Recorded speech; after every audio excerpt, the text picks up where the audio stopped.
Oh wait, no longer greatness has arrived. Welcome to the Trophy Room, a PlayStation podcast made by the players for the players. I'm your host, Joseph, aka Mr. Badbit, and it is here where me and my best friend Kyle talk about the latest, the greatest in all things PlayStation. Of course, you can listen to the show wherever you find your podcasts or the video version at YouTube at the Trophy Room Show. And if you like what you hear, please consider dropping us a 5-star review over on Apple Podcasts. You can plop us a follow on Spotify or toss a buck our way over at patreon.com/PS Trophy Room. So with all that said, and with all that out of the way, the greatest co-host whoever is, whoever will be, Mr. Kyle Stevenson, how are you, sir? Oh man, I'm ready for what I can't speak right now. Yeah. I'm so excited. This episode is going to be a banger, Joe. Why? I'm saying it right now. Woo, why? What'd say that? There's a lot of things that we're going to have a lot of really good discussions about today. Well, here's the thing. While I was letting you speak there, I was unzippering the... Whoa. Sorry. Whoa. I was unleashing the beast that is the Master Chief controller I got it here. God, I know this is a so PlayStation cool. show. It looks cool, though. That's a great controller. But listen, I stand for my Halo machine that is my Xbox from time to time. What a week it's been, man. Think about this. In the things that Joe loves, right? He got his Halo Shadow Drop. He got his Spider-Man trailer. Yeah. Pretty much everything's right in the world with me. Yeah. You can say you're, that like you're as happy as a pig in mud, you know? Just rolling around. It's fantastic. And to make my week even better, 2 things happened. Platinum Guardians of the Galaxy. Hell yeah. Please clap. And also, I started watching this little show on Netflix called Arcane, a League of Legends story. I saw you tweeting about it, yeah. Kyle, this show, I'm not into League of Legends. Everybody does this. But I was just like, you know what? This show has some pretty unique animation. I like the art style. Let me check it out. Yeah. Kyle, I really like this show. Cool. Like, on its own, this has actually sold me into the League of Legends universe. Like, I want to know more about, I believe the world's called Runeterra. I want to know more about it. Because the story that they're selling me in this city is just really fantastic. And I love the main characters. Like Vi, and I believe her name's Powder, but it's now Jinx. And I know she's like one of the flagship characters. I love their arc. Like, I think it's incredible. That's awesome. Yeah, it's they're doing a weird thing where they're showing the show in arcs. So it's like 3 episodes every week. But okay. Yeah, so I'm on episode 6. I'm up to date, and literally I binged it. I'm like, now give me next week right now. That's awesome. Yeah, it's given me a lot of hope for video game adaptations.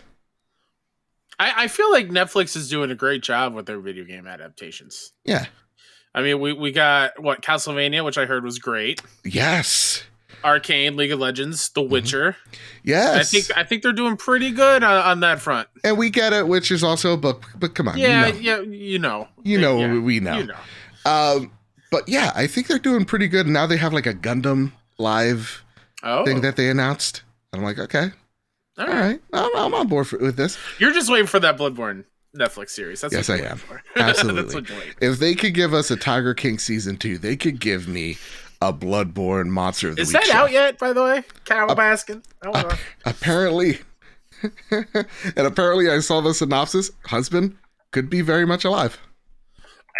What? I know, but listen. Forget the recording of the show. We gotta watch this right now. All right, guys, be right back.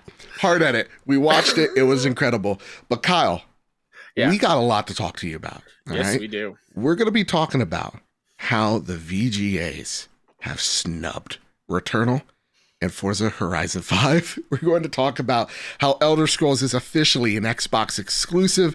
We're going to be talking about how Bobby Kotick needs to resign. And, Kyle, guess what? PlayStation 5 production, it's been hit. It's a big snafu over there. But before we get into all of that and more, Kyle, it's time for our Patreon pitch. Like always, if we ever got you through a long car ride, a tough day at work, whatever the case may be, we appreciate if you toss us a buck our way over at patreon.com/PS Trophy Room. It really does help us out, keeps us looking great, keeps us sounding awesome, and it's because of your generosity this show goes on. So with that, I want to thank our newest member, and I forgot to add him last week, so I'm going to add him twice right here, right now. Darren Richardson, thank you so much for being our newest subscriber. I want to thank our platinum producers, Todd Burwitz and Too Soon and Toxic. I want to thank our gold members, Brad Presnell, Gavin Gottfried, Jose Jimenez, Jedi Master Ren, and Metal Kirby, Robbie Bobby Miller, and Fiona. I want to thank our Silver Plus members, Hide Indoors, Nakachaka, Marcus O'Neill, it's just Ray, JB the Purple Monkey, Jedus Von Metal, Tim Ulf, Justin Rodriguez, Awesome Dave, Cypher Primus, Captain Logan, Todd Roper, Brenton Zachary, Rick Arrington, Derwane Raksha, Mannix, The Good Sir, Trucker Sloth, and Mr. and Mrs. Nasty Boots. Woo! Let me tell you something, Kyle. All these new names, they're getting me off focus now. Every single time you do that part of the show, which is one of my favorites because I love hearing their names be called out. Yeah. I think back, and this may be for some wrestling fans. I don't know if you remember this, but Chris Jericho in WCW, once during a whole commercial break, he had a giant scroll and he was reading out all the moves, the holds that he can do. And he kept repeating holds over and over again. That was the joke. Yeah. But that's what I imagine is you just... in giant the middle scroll. Of a ring, just reading through the Patreon supporters that I love it so much. Well, listen, they all made the list of being absolutely incredible. And honestly, also, I'm sorry, I usually do my sound effects. I don't know if I got it in me this week. That's fine. I'm losing my voice. I'm scared. So we don't have a lot of time left before my voice goes. I would say I'll use the voice changer, but I've deleted that from the console. Sorry, everybody. It was a big mess with all the other systems, so I had to get rid of it. Yeah. Unless I find a safer one, it'll be a little while. All right. With great power. With great power. Great power. With great power. It's time to square up the news, Kyle. Let's do it. The first little bit comes from John Fingers over at Engadget. Deathloop and Ratchet and Clank topped the 2021 Game Awards nominees. The 2021 Game Awards oh my god, why can't I say nominees? The 2021 Game Awards nominees have been revealed, and it's safe to say there are a few clear frontrunners alongside the usual eclectic mix. Arcane's time-warping Deathloop and Sony's multi-dimensional Ratchet and Clank Rift Apart were two of the most frequently nominated titles, picking up five nods each that included Game of the Year, Art, Sound, and Acting categories. Other multi-nominated titles included the co-op action platformer It Takes Two, the long-expected Psychonauts 2, and the just-released Forza Horizon 5. Metroid Dread and Resident Evil Village also reached the Game of the Year and Action shortlist. So, yeah, the official nominees are Deathloop, Ratchet and Clank Rift Apart, It Takes Two, Psychonauts 2, Metroid Dread, and Resident Evil Village. Before we get into the controversies that may be, Kyle. Yes? What do you feel about this list, man? Man. Oh, yeah? Is this a saucy take? Am I prepared for a saucy take here, Kyle? Because I think it is a great list. It was a great year for video games. People who say otherwise don't know what they're talking about. They didn't play enough of everything else that came out because there was so much good stuff. I am so shocked that Returnal didn't get it over Resident Evil Village. Why is that? Well, if you look at what a Returnal's nomination, game direction, all the other nominees for best game direction are Game of the Year nominees. Fair. I just don't see how Returnal got in over Village. If you love Village, I'm happy you did. It didn't gel with me completely. I thought it fell apart a little bit. It's shocking that it didn't make it. That's And I do think I would want to shout this out before I forget. Yeah. The wonderful Janet Garcia tweeted this out the day of the nominations. She wrote, "Genuinely shocked Returnal wasn't on the Game of the Year list. I didn't play it like that, but I felt like a lot of folks did. I guess people only show out for hard games when it's a Souls-like." And that kind of feels true a little bit. Right. I feel like if it's a From Software game, it's like a shoo-in. Right. Just because of name recognition, and Returnal just because it was difficult. I'm not saying it wasn't difficult, and a lot of people didn't get through it because they felt that difficulty hit them. Right, they couldn't get good. I just feel like a lot more of Returnal deserves to be awarded no matter how far you got into it. Sure. I think so. First and foremost, Returnal did pick up 3 noms. Game direction, which you make a great point. It's there alongside most of these Game of the Year contenders. Right? Other than Village, it's the same Game of the Year list. Yeah. To me, sound design is. Sound design as well, and then best action game. Which I feel like, I think with best action game, best direction, like those are 2 pretty big categories. I'm also surprised. First and foremost, I don't want to shell or like ruin what I think my game of the year is right now. Yeah. Right. But I am surprised that Returnal didn't make it in this year. Am I disappointed? Yeah, a little bit. Not because I want it to win. I don't expect it to win. But because I really want Housemarque to get its shine. Right. Yes, exactly. And not to say that like none of these games deserve their shine because they're all stellar in their own right. But yeah, there are some in there that to me, I'm like, okay, Resident Evil Village, really though? Because a lot of that fanfare, started with Tall Lady and then kind of ended with Tall Lady. Well, I don't know the saying anymore. Did you even beat Village? No. See, like that was one of your most hyped games of the year. Yeah, and you didn't even beat it. Yeah, and for me, to give that game its due, I will go back to it. But I kind of felt the same there, where it was just like, I wasn't scared. It was a really polished, very beautiful looking game. And I think that's where Returnal kind of falls short. I think because at launch it didn't have the save feature, because at launch there were some game crashing bugs. Remember, you needed to have your PlayStation 5 on for this game to start. I think there are very fair and valid criticisms as to why Returnal isn't on Game of the Year, and that gets me slightly less bummed out. But where Returnal is right now, it's a really stellar game. And even where it was back then, it was still a very stellar game. And so for me, I am a little let down because I feel like this Game of the Year list is so safe, if that makes sense. Like to me, there's really nothing on there that's shocking or that could be the dark horse candidate, because I look at that list and I'm going, Deathloop 1.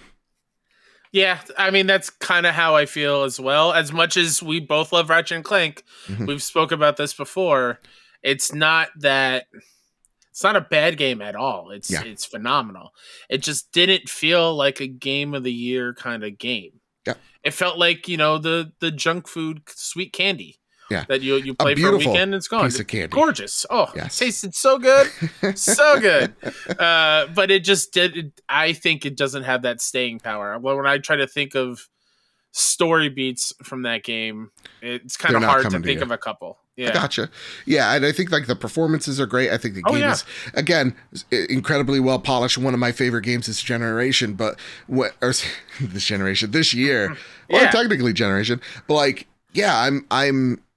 I am a little disappointed by the fact that Returnal didn't get it in, but Ratchet and Clank, which is such a known quantity, did, and I don't think it did anything for me. And again, I'm spoiling why Ratchet and Clank is my Game of the Year at the moment, but like to me, it didn't. How can I say this? It's kind of what Forza's problem is. This is actually a brilliant transition where it's like, this is a really great Ratchet and Clank game. And unfortunately, that is a bit of its downfall. So I want to get into the first question of the night. And this comes from Yuna, who writes in, "Hey guys, it feels like every year Game Awards always snubs some games that are worthy of some awards. Like this year, for me, Lost Judgment should have been nominated for something because it's an amazing," or, Yuna, don't do this. Don't succumb to Awesome Dave like this. Or Banger for those cool kids. Thank Sorry, you. Joe. I have to. So it depends on the player. I do think Returnal should have gotten more, but due to its style, it did not, or the world, because the style did, not the world, we will never know. I'm sorry. I couldn't read. I'm sorry I failed. As for Forza, it's weird. It it didn't get anything else where it should have. And then Ask What Not Why writes in, not only am I a panini press that Returnal didn't get nominated for Game of the Year, but let's not forget that they didn't even nominate Demon Souls Remake or anything last year or this year. This is why we can't have nice things. Okay, I'll calm down, but I'm still a little panini pressed. Demon Souls Remake makes sense. Yes, that's actually... it still fit the window because Miles was nominated last year and that was the same day. Yeah. So that still fits the cutoff date for Game Awards.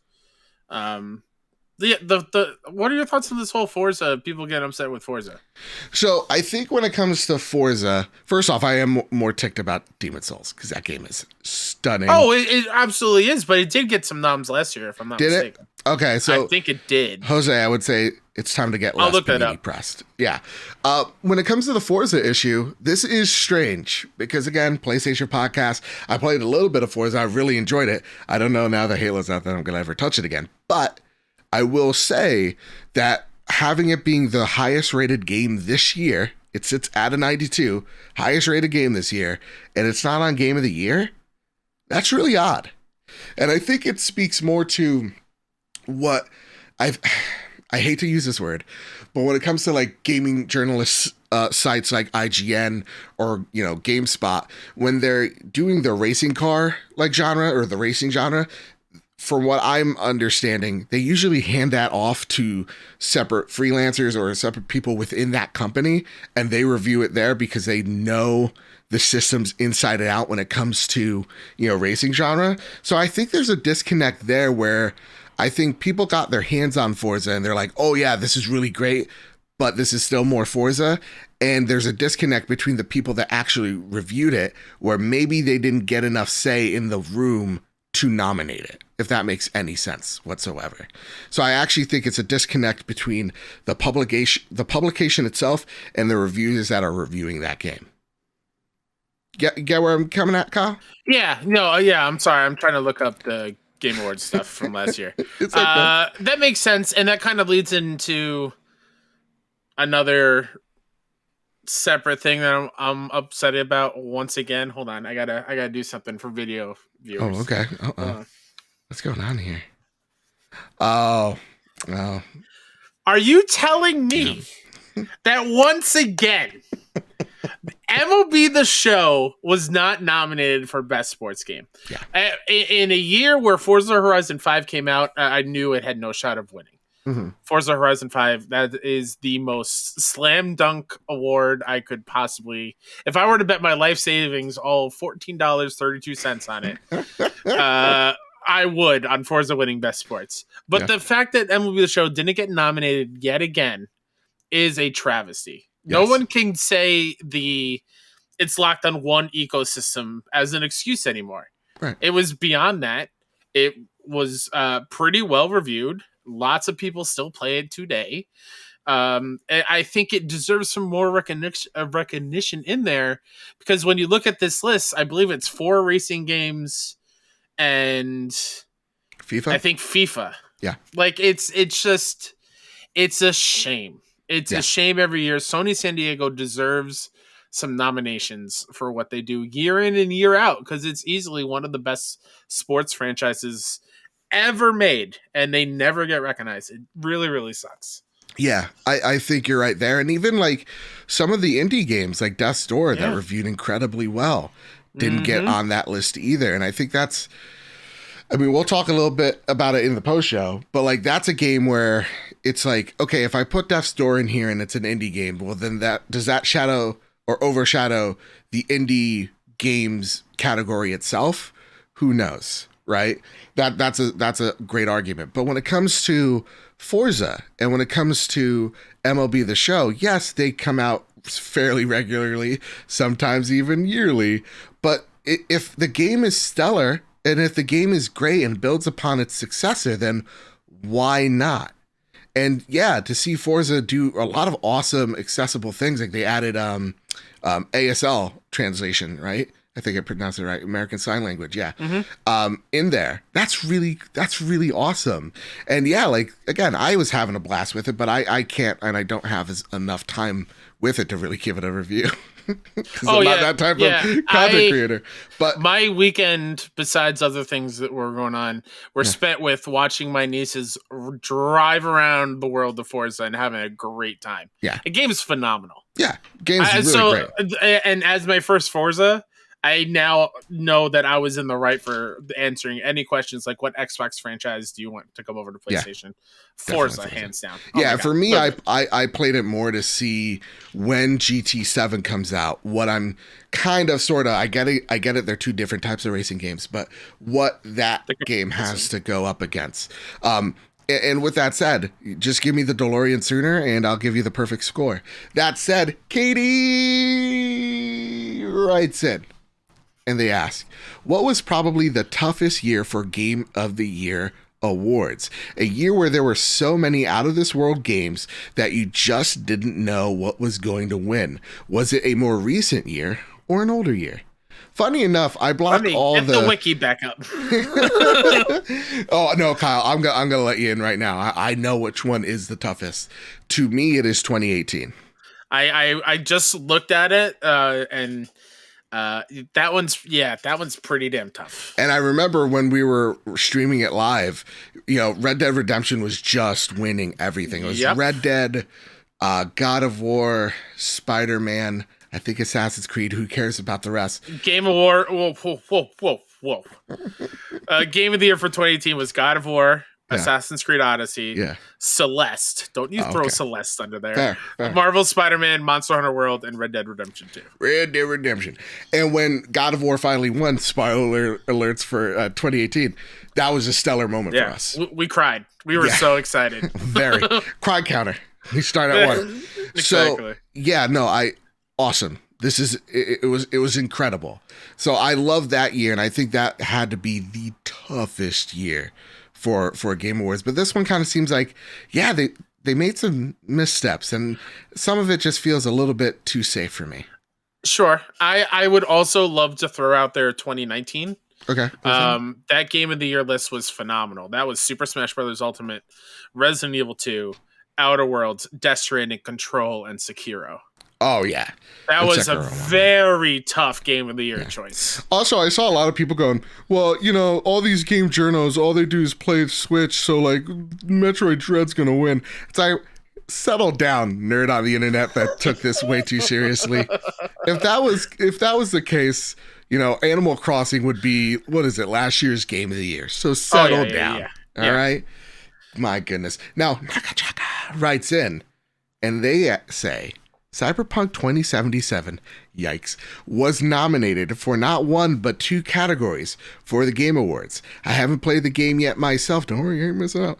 But let's assume it did have a great soundtrack and at its core had great RPG elements. Oh my god, is it up for Best RPG? Kyle, look right now. Should games still be nominated if they have a good concept and foundation, but just executed poorly due to bugs and glitches? And are we meeting up to Riot if Cyberpunk steals best score and music away from Nier Replicant? Cyberpunk is indeed nominated for Best Role-Playing Game. Wow. Going up against Monster Hunter Rise, Scarlet Nexus, Shin Megami Tensei 5, and Tales of Arise. Arise? Okay. Arise. Here's the thing. I kind of like the Returnal situation earlier. Game was in a not so polished state, or not to put Cyberpunk and Returnal in the same basket. Returnal was very much playable. But these are games that came out in rougher states. The states may vary. And now are pretty polished from what I understand for Cyberpunk's case, and absolutely solid for Returnal. Can a game come out rough at launch and then come back out and have its swan song moment? Oh, yeah, absolutely. I think games like what's coming to mind? No Man's Sky is a great one of like, look at what happened to this game. Now it's out and, it's definitely had that Cinderella story. There you go. Award last year. Yeah, it won for best ongoing, right? Best ongoing, yeah, which was a great moment. So but it is still weird because I haven't seen anybody really praise Cyberpunk going, oh no, everything's fine now. Like, this game's fantastic. Like, I feel like the only people that are saying that are people that are playing it on PC. So it is strange that one is there. And yes, I would riot if Cyberpunk steals best score or music away from Nier Replicant, just because I like to break a good window. I mean, the best score category, I'm rooting for Guardians. Oh yeah, absolutely. I'm rooting for Guardians. Also, Demon's Souls 2020 was not nominated for one darn thing. Yes. Okay, so now we can start writing. Let's all get panini pressed, Jose. I'm with you on that one. Break those panini presses out. It's time to start making some goddamn sandwiches. Were there any other things from this year's Game Awards that you were like, that's a bit of a bummer that they didn't get nominated? Like, to bring back to Returnal. Yeah. Even though best performance is a stacked category, I would have loved the actress who played Celine to get a nom there, because that game is only her. Yeah, I think so. Best performance. I actually do think it sucks that you only pick one, because there's so many awesome, and I understand why they do it for the side of the times and all that, inclusivity and all that jazz. And that's not the way I plan on doing it this year. So to me, I'm like, yeah, let's, have for the male performances and female performances, because there was so many great female performances this year, and also some stellar male performances that, to have two categories, or at least have it so that you could pick, the highest rated two in there would be a great start. Because that one's overly crowded, stacked. Yeah. For those that don't know, it's Erica Mori as Alex Chen from Life is Strange, Giancarlo Esposito as Anton Castillo from Far Cry 6. It's like the celebrity. It's like what the year Mads won for Death Stranding. Yeah. Jason Kelly as Colt Vaughn from Deathloop, Maggie Robertson as Lady Dimitrescu from Resident Evil Village, and Ozioma Aga. Oh my god, I'm so sorry, Ozioma. You try? As Juliana Blake from Deathloop. So it's rad that they both are nominated. Yeah. And going off of your idea, if two would win, I would love to just Deathloop, just those two. that award speech would be amazing. You're right. There's so many F-bombs being dropped. Well, yeah, and again, we're having our own award show. Yes, we are. And I think to wrap up this story, I have our Game of the Year list and nominees. And I want to know if you agree or disagree, and what game you would like in there. All right, I'm ready. All right. Mm-hmm. So the Game of the Year Game of the Year list for the trophy room goes as follows. How many are there? 6. Okay. Game of the Year 2021. Guardians of the Galaxy. Returnal. Deathloop. You ready for this one? Mm-hmm. Kena Bridge of Spirits. Ratchet and Clank Rift Apart. Death's Door.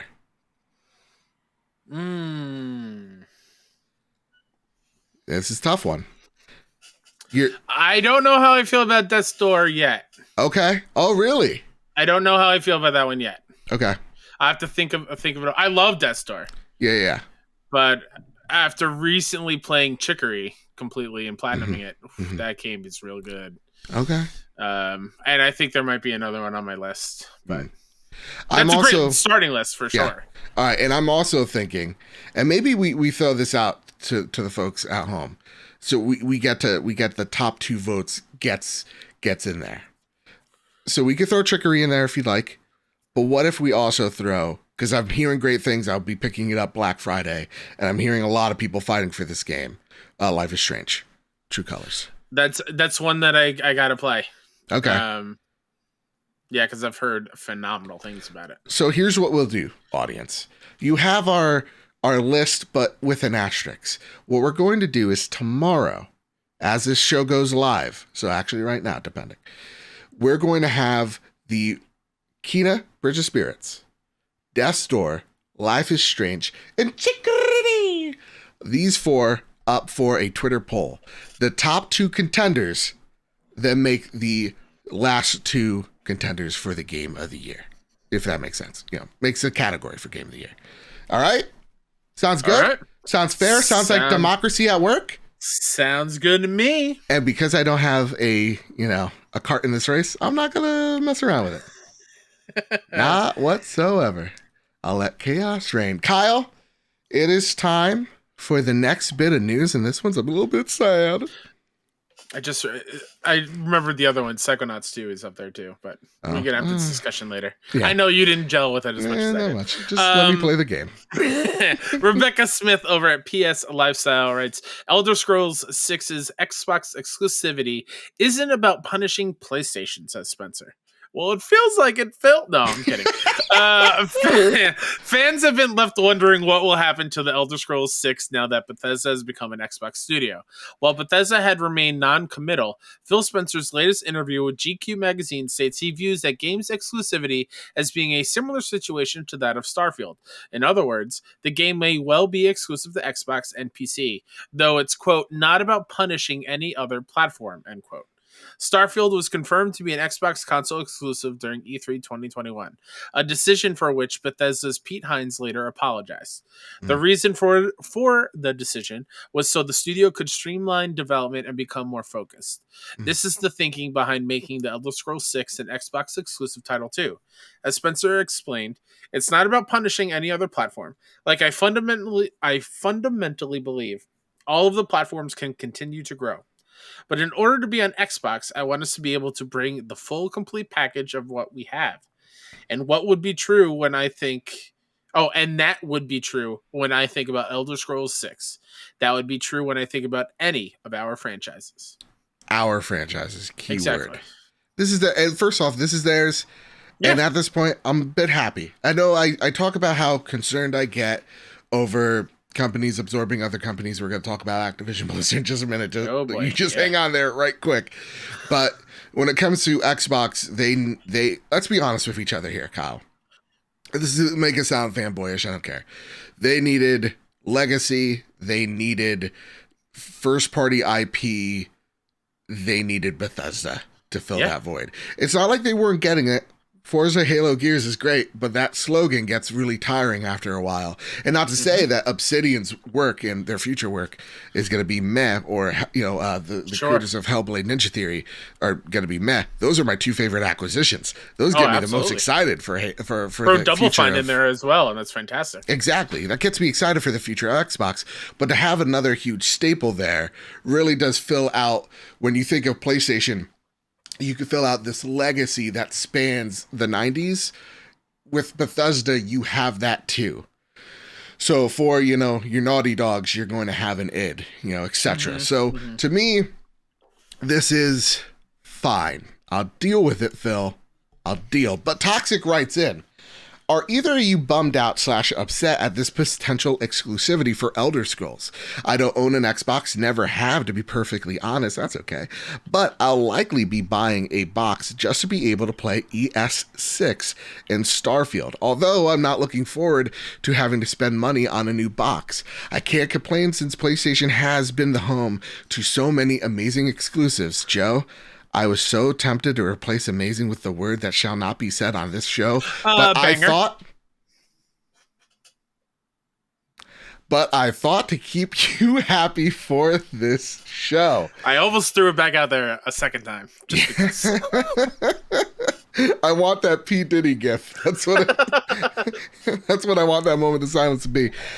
Okay, Kyle. So I think this is the mission to get people going, I'd like a PlayStation. That'd be fine and all, but Elder Scrolls. Yeah. Fallout. Yeah. And that's what the spirit of this competition is. It's not the winner or losers. It's the spirit of competition, and that breeds innovation. That means, and let's get right into it, Cloudside writes, with ES6 being confirmed for Xbox as an exclusive, I like to... Why is reading hard? I don't know. What's going on with me here? I'm looking at these words like I know the language. Did I change the font? No. No. It's Arial. Font I don't know. 12. Is it not because I liked a 1.5 space? Maybe that's the problem. Whatever. Nonetheless, reading's hard.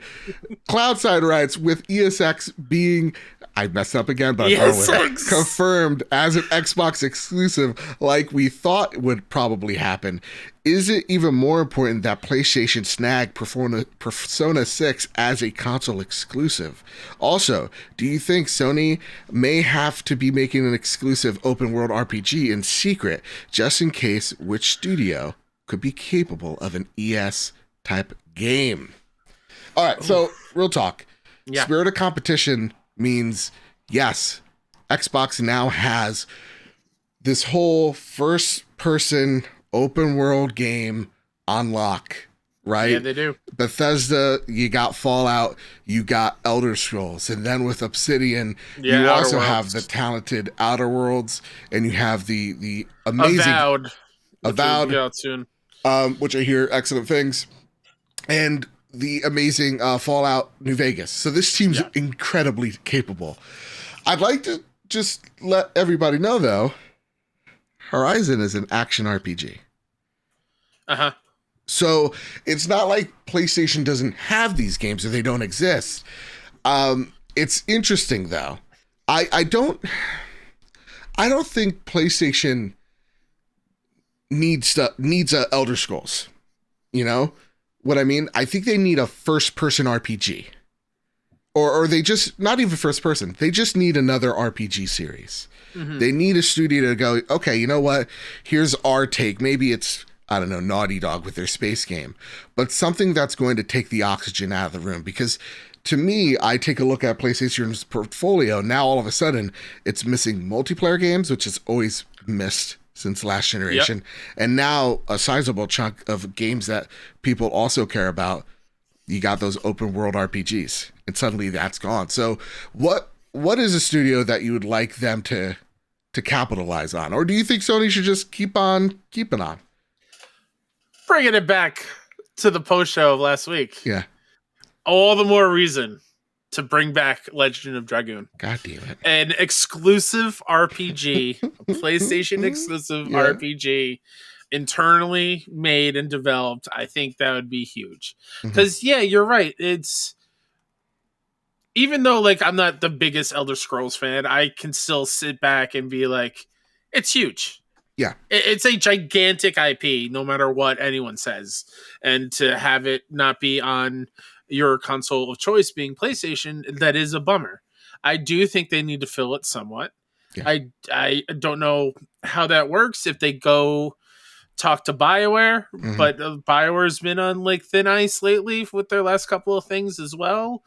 But I do think they still make these strategic partnerships like with Atlas and Persona series. I do think Persona 6 is a high priority for PlayStation to make sure it is only on PlayStation for the time being, or a timed window. I can't think of, because you're right, Horizon is a action RPG. Yeah. I can't think of an internal studio that I would say could do a Western RPG. But that being said, I know they're super talented. They can pull whatever off. Like, Guerrilla did Killzone before Horizon. It works. Why are you giving me the eyebrows? Are you stuck in a loop? What's going on? Oh, no, Kyle. We haven't even discussed the game of the generation, which is Bloodborne. Bloodborne it's 2. Ghost of Tsushima. I mean, or Ghost of Tsushima. I'm not here to split hairs. But no, I think what you do is, and what we're seeing PlayStation do, is like, why did they buy Housemarque? Because it's a fast-paced arcade shooter. Why did they buy Bluepoint? To make a Souls-like game with Bloodborne 2. If you say it with confidence and you say it with gusto, it's going to happen. Why did you buy Fire Sprite? Because you need a multiplayer and VR output studio. And then we haven't even discussed that PlayStation is working on 25 unannounced PlayStation games. And that's with first and second party. So, and they also have FF16 exclusive rights for the time being. For the time being, but something more permanent would be like, Haven wants to make this social experience game. why is that game? Why are we thinking Minecraft when it could be something RPG related with multiplayer elements? Like, to me, there is a lot of room here where PlayStation could fill out that portfolio with games that they haven't had. And to me, I don't think it's just let's throw remakes out there, or let's just take old IP that we have. Let's also make new ones as well. Oh yeah, you know. So they even said, right, in that 25 IPs that are being made, over half are brand new or something like that. Yes. Maybe not over half, but around good half portion of it. Yeah. So that is exciting. Yeah, that's a good point. Yeah. So I think that, like, again, the Bethesda acquisition is huge, and ESO or sorry, Elder Scrolls. That's the thing that's throwing me off. It's the whatever. That's huge. But it doesn't mean that PlayStation can't also make a really special RPG experience either. You know? Yeah. That said, Kyle, let's get into the depressing story of the week. And before we get to it, I do want to give a timestamp, because this is a really heavy topic and it might spark feelings of anxiety or PTSD.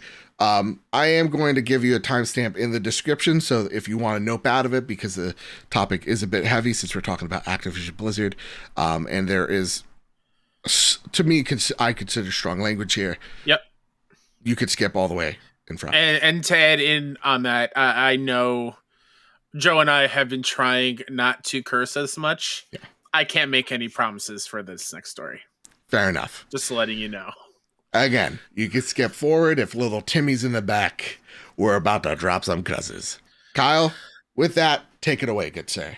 Tom Yvonne over at VGC writes, report alleges Activision boss Bobby Kotick knew about misconduct and made death threat. Activision Blizzard is currently facing multiple regulatory investigations over alleged sexual assaults and harassment of female employees, much of which has centered around World of Warcraft developer Blizzard. The Wall Street Journal claims that instances of sexual assault and mistreatment have been widespread at the company, including at Call of Duty development studios Treyarch and SledgeHammer Games. While Kotick reportedly told company directors and other exclusives that he was unaware of many of the allegations, the Wall Street Journal says it has received evidence to the contrary from various sources, including interviews with former employees and internal Activision documents. Reacting to the report, the Activision Blizzard King Workers Alliance said it would stage a walkout and demanded Kotick's resignation. The evidence the Wall Street Journal has gathered is alleged to suggest Kotick was aware of allegations of employee misconduct in many parts of the company, and that he chose not to inform the board of the directors about what he knew. These included the alleged rape of a former SledgeHammer Games employee by a male supervisor in 2016 and 2017, a matter which was settled out of court. And after Treyarch co-head Dan Bunting was accused of sexual harassment in 2017, the matter was investigated by Activision's HR department, and it was recommended that he be fired. But Kotick reportedly blocked the move. Bunting is said to have left the company after the Wall Street Journal looked into the incident. In a statement, an Activision spokesperson said, quote, Mr. Kotick would not have been informed of every report of misconduct at every Activision Blizzard company, nor would he reasonably be expected to have been updated on all personnel issues, end quote. Kotick has also been accused of mistreating several female employees, including leaving a voicemail in 2006 in which he threatened to have an assistant killed. Following the publication of the Wall Street Journal report, Activision released a separate statement claiming the article, quote, presents a misleading view of Activision Blizzard and our CEO, end quote. It said, quote, instances of sexual misconduct that were brought to his attention were acted upon. The Wall Street Journal ignores important changes underway to make this the industry's most welcoming and inclusive workplace, and it fails to account for the efforts of thousands of employees who work hard every day to live up to their and our values. Yeah, I don't know about that one there, bud. Don't know about that one, you fuck.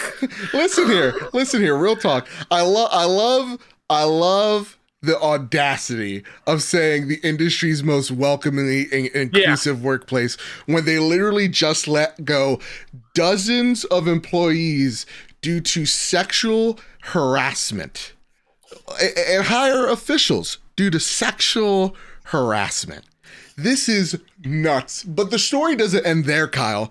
Because remember when I said last week where it was weird that Jen O'Neill would just up and leave her position at Blizzard with only months into that role? Remember that?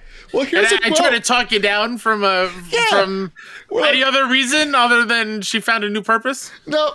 The purpose was and this comes from IGN, former Blizzard co-lead Jen O'Neill says that Activision Blizzard rejected multiple requests for equal pay with her male counterpart, Mike Ybarra, and was only offered an equivalent contract after resigning from the role. What a douche move.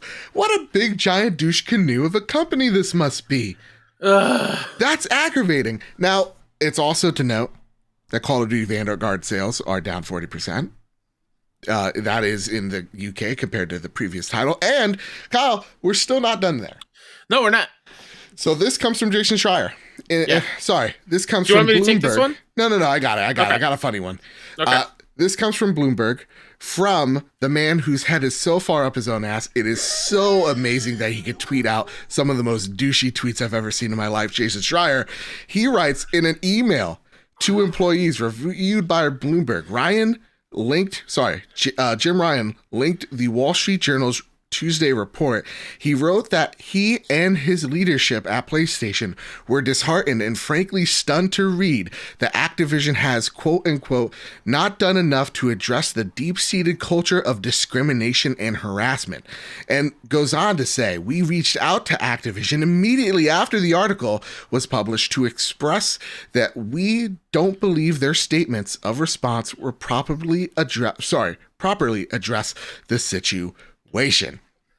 Kyle, listen. Not to mention as well that the board of directors are still having fucking Bobby Kotick's back. Yeah.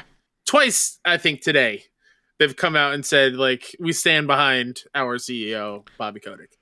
Woof. What an organization to work for. So listen, to play devil's advocate here, Kyle. Sure. Because how could you? I'm going to give it a shot. Go for it. These are allegations, right? This isn't fact. This is, again, allegations with evidence provided by. But I would like to say, even though these are allegations and these are yet to be proven true, that these allegations are given way by the way Activision Blizzard has addressed them.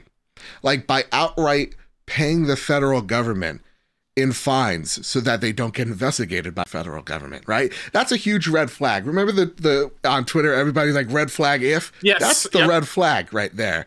The second red flag, and the thing that gives more validity to these allegations, is the fact that your own research, your own investigations have led to dozens of folks outright resigning or being fired or let go from their positions from this company. So it shows that there's toxicity there. It's not a matter of if there is, it's just how much. And then to even more evidence, the person that, and again, I hate this word and I'm only going to use it once, who was accused of rape, he immediately left his job after this article came out. So no, like, Bobby, you can't just, Mr. Kotick, you can't just claim negligence here. Yeah. Or naivete. Because even if you didn't know anything, well, you're still a CEO of a multi-billion-dollar company. So I think your ass gets terminated there. I just can't go into work one day and go, oh yeah, I didn't know that all that was my responsibility. My bad. Yeah. and get to keep my job. So no, you don't get that there. B, what the other option it could be is Bobby knew, or Mr. Kotick knew, and he let those people stay in positions of power because they were giving him money, right? And as a CEO, your obligation is to your shareholders, not your employees. So you're seeing your bottom line going up and up and up. You're going to keep those people there no matter how toxic they are. Or C, you were part of that issue. Now, okay, real talk. Him threatening to kill his assistant, that could be taken out of context. But there's a difference, Kyle. If I said, Kyle, I'm going to fucking kill you, between Bobby Kotick, Kyle, I'm gonna fucking kill you. Who would you believe? Me or the guy that has millions upon millions of dollars? Bobby. Exactly. 100%. There's a different energy between those two. Yeah, he's the head of the fucking company. So to me, it's no matter how big the issue, no matter if everything's true or some of the things are true, it happened on your watch and you got to pay the piper. Like, even with option C, him playing a part of it, which I definitely think is the case, because back in the 2010s, he settled cases against sexual harassment towards him. So this is a guy that doesn't just understand the culture, but is part of that culture. So when he's like, it fails to account the efforts of thousands of employees, shut up. That's bullcrap, and that angers me. Oh yeah. So I mean, just you said it perfectly well, and I don't know if I can add anything new to what you said, but say it, fam. In my mind, and this just could be me being naive. As CEO, first and foremost, your employees and people that run your help make your business what it is should be the first and only priority. Should, but it's not. Yeah, exactly. And so the fact that he knew and didn't do anything about it, and you were mentioning Dan Bunting, who wasn't even like the outside investigations. This was internal Activision HR suggested that this guy be fired, and Bobby Kotick, TikTok, dude, the clock is running out very quickly now. I've said that joke many weeks. It's time, Bobby. He blocked the move. Why? What is simple? Why? Money. I get it. It's money. So infuriating. I know. I hate it. I know. I feel so bad for the good employees there. Yep. That are doing what they want to do out of the things that they've dreamed of doing and making video games, and they have to be in this fucking environment. I can't stand it. Yeah, I can't. I can't stand it either, Kyle. And my heart goes out to those of like, absolutely. We all have jobs that we've hated, right? Yeah. But let's just say, like, you know, you've always wanted to work at company A and you got there, and then all of a sudden you just learned that company A that you thought made rainbows and sunshine, in order to make the rainbows and sunshine, you know, that company thinks that it has to treat you like crap, is just ridiculous. And I feel so bad for the folks there and the victims as well. It angers me, and I want to get here with this is how do you feel about Jim Ryan's messaging? Because on one hand, I really like that outside force, not because it's PlayStation. If Phil Spencer's like, hey man, guess what? Read between the lines. Great. Yeah, absolutely. An outside force, a partner, has been like, we don't believe you either. Yeah. And we're talking to you because it's kind of like the neighbor knocking on your door going, yo, what the hell is going on in your house? Mm-hmm. That's what it feels like to me. So how do you feel that Jim Ryan had a PlayStation? Is this all lip service? Do you think there's any consequences here? What do you think? I do. I'm with you. I do like that he's speaking out against it. Yeah. I do think there needs to be a little bit more done, though. Yes. And the reason why I say that is after he made the statement, I just go on and see. Excuse me. I go on my PlayStation and see what the PlayStation Store has to offer. And what's the first splash image I see on PSN? Call of Duty Vanguard. Yeah. I feel like if I was in Jim's position, I would, one, take that off the front page. Mm-hmm. Two, seriously think about maybe just taking it down completely. Or in some ways make it like, I don't want to say like a full Cyberpunk situation, but like I do think there needs to be more than just sitting over in this ivory tower talking to somebody else, and it can feel a little bit like lip service. Yes.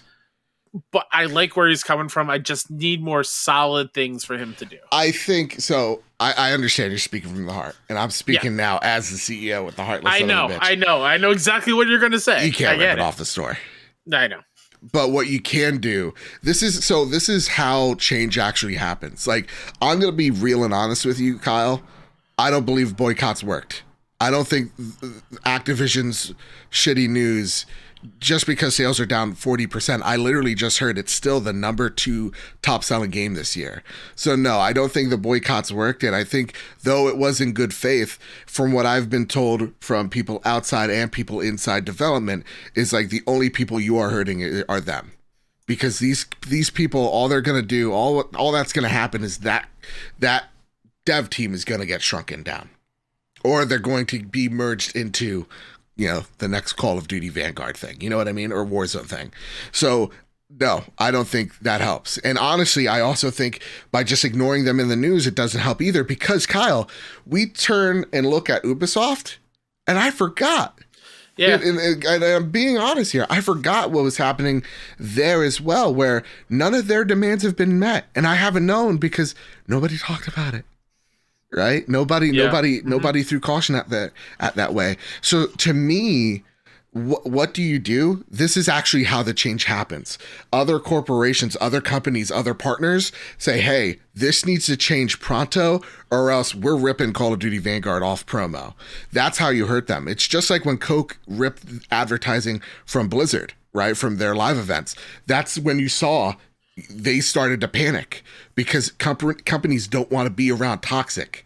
So this is what's going to actually bring the active change. And that's why I say I would love it if tomorrow Phil Spencer comes on and he says something as well. Or, company A, B, or C, whatever partnerships that they have with whatever partners they have, come out and go, whoa, this is not it, fam. Because that's how you're going to get the active change. And, the only thing that I can say here, and I think this is a great point to end this conversation, is, for us here at the Trophy Room, talking about these things, it's not fun. It's not easy. I'd rather talk about all the gaming stuff, but I love this industry. We love this industry. And when you love something, you also have to point out the ugly parts of the industry. And that's why bringing up these situations is so important. And when I made this podcast, I never thought of the responsibility I have until really this year, when we really beginning of last year, when we really started to take off, where you break through all the echo chambers and you get to the truth of the matter. That is, this podcast is listened to from people in Alaska, from all the way to UK, Switzerland, wrap around a few oceans, you get to Australia. It's worldwide at this point. Thousands of you listen to us, and we all come from different backgrounds, different cultures, different beliefs, different ideologies. And the one thing that keeps us together is video games. Like, when I saw our little community brought Mr. and Mrs. Nasty Boots together and they're a family now, that's because of us. That's a sense of responsibility to me. When I hear people go, you got me through a long car ride, you got me through my work week, I got a few messages where it's like, you've gotten me through some of the biggest bouts of depression, a dark time in my life. There is a responsibility that we have here to understand the thing that ties us together is asymmetrical controllers, PlayStation, the games we play, the things that we're passionate about. And the one thing that I hope we're cultivating is that sense of community, that we're treating people not like the way you want to be treated, but like a perfect stranger, right? You're treating someone better the way that you would treat yourself, with respect, even when you disagree with someone, that we're coming at it through a point of almost friendship. And the community that we've made and the people there that are making friends because they understand that belief, that's what makes me happy, that we're building this community. And understanding that there's only 4% of people that listen that identify as female. And I want to speak to y'all and say that this, what This community is here to make you feel safe and make you feel welcomed. And the moment it doesn't, you need to reach out to me, and we're going to make it so. Yeah, it's important. Same for me. You reach out to me just as well. Yeah, it's important to us. Exactly. We love you.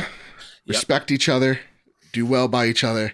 We're the keepers of fellow men is one of my favorite songs, and one of the lines that always hits me. It's always my personal motto is, where's my strength in my neighbor's hand? So we got to be each other's neighbors, y'all. God. Love you. My God, I feel like I can go to war. What a speech. I know. Joe, do you pull that out of your head? Just like, man. Now let's go give those Jerry's hell. Fucking amazing, sir. I love you so much. That is one of the reasons why. Amazing. All right, back to the fart jokes. Are you ready? Israk Subhan over at Eurogamer writes, Sony reportedly cuts back PlayStation 5 production again due to chip shortage.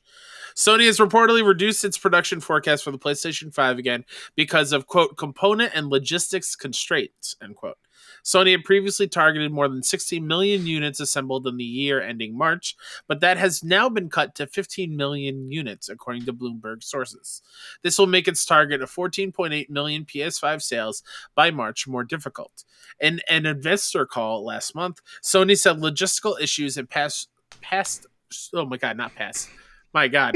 This one's the rough one. This one's a we can't there's a lot read of episodes. S sounds. Yeah. There's a lot of excuses.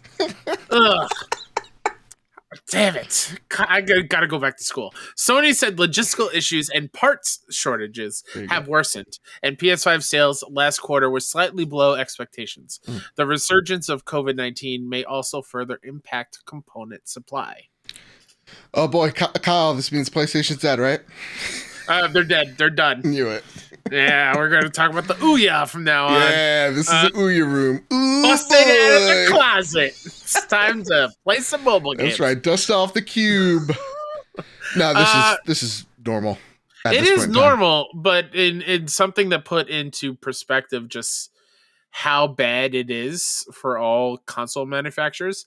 I pre-ordered the Playdate. I don't know if you know what the Playdate is. Yeah, I do. Anything you could power with a crank, I want no part of it. It's a really cool handheld if you're gaming fucking thing. Amish, Kyle, I'm sorry for the cuss. We're out of that time code thing. What are you doing? I'll add a bleep, but honestly, listen, it's really cool. Sure. I'm very excited about it. They just announced that shipments got delayed a few months, and everyone that got it pre-ordered got sent an email, really, and what I really love, talking about the difficulties of what happened. Yeah. Basically, they received them, and the batteries weren't working. They weren't at all working. The cranks weren't working? The cranks weren't cranking? They have internal batteries. The crank is a gameplay thing. You don't power it up with a crank. Oh, whatever. Anyway, in that same email, they were talking about the chip shortages. Yeah. And the chips that they originally used in the Playdate, those were back ordered for 2 years. Oh boy.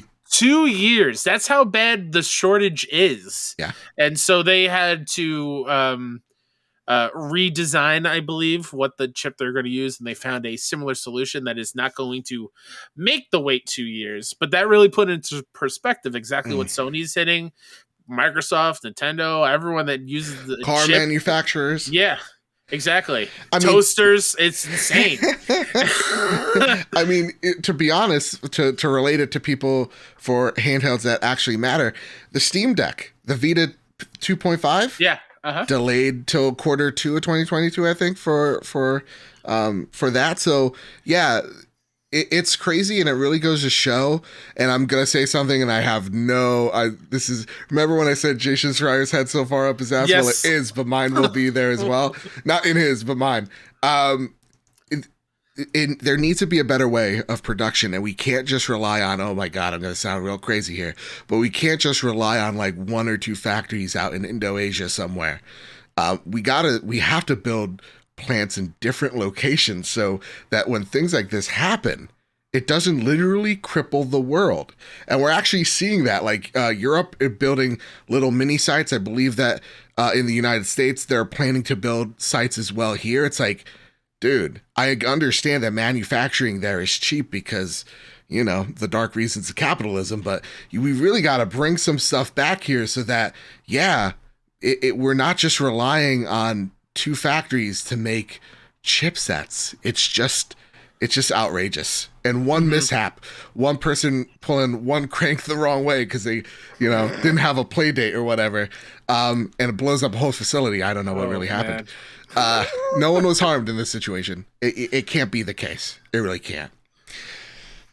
That said, PlayStation is dead. Welcome to the Achievement Hall. Phil Spencer's my daddy. Whatever. Kyle, let's get into the Flash news.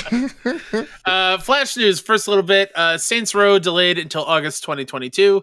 Quote: "Our priority is to create the best Saints Row game yet, and if we released on the original date, it wouldn't be up to the standards we've set ourselves and that you're expecting and deserve," wrote Boone. "The team just need more time to do our vision justice. We're doing some fine tuning and there won't be much change in the game outside of overall quality and polish. In all honesty, we underestimated the impact COVID would have on our schedule, although everyone adapted very quickly to the working from home arrangement and continued to be incredibly productive. In other news, Elden Ring also is coming out on the same day." That's me. That's me at the end. Yes, the first domino falls. Let's get these games out of February. Let's push them to dates that make sense. Yeah. This is great news. Yeah. I don't have to worry about Saints Row. And honestly, that feels like a great end of summer game. Absolutely. It sounds like a great time. Yeah.